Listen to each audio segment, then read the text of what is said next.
আমাদের দুইবার চেষ্টা করতে লজ্জা পাওয়ার কি আছে? আমি সেকেন্ড টাইমার, আমি একটা ভালো সাবজেক্টে চান্স পাবো, সেকেন্ড টাইম কাম ব্যাক করবো। এই যে আমার আশেপাশে যত কথাবার্তা হচ্ছে আমাকে নিয়ে, যাদের এত মাথা ব্যথা, আমাকে নিয়ে এত টেনশন, তাদেরকে জবাবটা দিয়ে দিব চান্স পেয়ে। তুমি তোমার জায়গায় সেরা এবং এটা প্রমাণ করবা। সোজা কথা, তুমি তোমার জায়গায় বেস্ট। তোমার জায়গায় তুমি কোনো একটা স্কিল আছে যেটাতে তুমি বেস্ট, ওইটা আর কেউ দ্বিতীয় কেউ তোমার টপকাইতে পারবে না।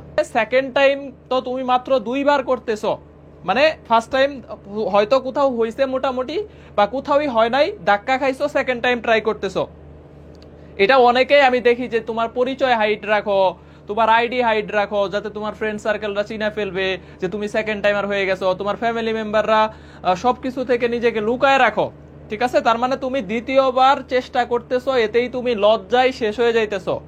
এই জিনিসটা আমি সাপোর্ট করি না। আমি মনে করি যে একটা মানুষ একটা ভালো কিছু পাওয়ার জন্য বারবার চেষ্টা করতে পারে, বারবার চেষ্টা করতে পারে। এক দুইবার কি হয়েছে, একবার ফেল করছি আবার চান্স পাবো, একবার পাই নাই আবার পাবো, পাবো মানে পাবো ইনশাল্লাহ, আমি এটা আদায় করে নিব, ঠিক আছে? রবার্ট ব্রুস তো 7 বার চেষ্টা করছে, তাইলে আমাদের দুইবার চেষ্টা করতে লজ্জা পাওয়ার কি আছে? আমি সেকেন্ড টাইমার, আমি একটা ভালো সাবজেক্টে চান্স পাবো, সেকেন্ড টাইম কাম ব্যাক করবো।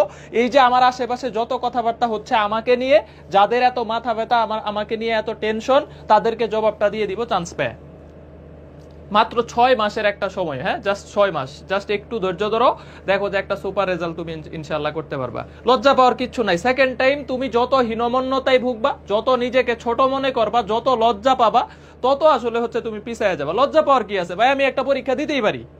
আমি ফার্স্ট টাইমে চান্স পাইও তো অনেকে সেকেন্ড টাইম দেয়, তাইলে ও দেয় না? ওরা কি পড়ে না?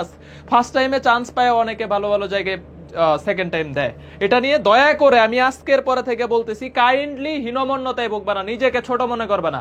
তোমার রাজ্যে তুমিই রাজা, be the king of your own kingdom, ঠিক আছে? তুমি তোমার জায়গায় সেরা এবং এটা প্রমাণ করবা। সোজা কথা, তুমি তোমার জায়গায় বেস্ট। তোমার জায়গায় তুমি কোনো একটা স্কিল আছে যেটাতে তুমি বেস্ট, ওইটা আর কেউ দ্বিতীয় কেউ তোমার টপকাইতে পারবে না। তো নিজেকে কখনোই হীনমন্যতায়, নিজেকে কখনোই ছোট করে দেখার কোনো সুযোগ নেই, ঠিক আছে? সবাইকে আল্লাহ কোনো না কোনো বিষয় একটা না একটা ভালো গুণ দিছে, একটা না একটা সেরা কোনো একটা দিক আছে। তোমার মধ্যে অবশ্যই বেস্ট কিছু আছে যেটা অন্যদের মধ্যে নাই। কোনো না কোনো দিকে আল্লাহ তোমাকে আগায় রাখছেই রাখছে। এটা শুধু খুঁজে বের করো, তাইলেই তুমি হচ্ছে সেরা একটা রেজাল্ট নিয়ে আসতে পারবে ইনশাআল্লাহ।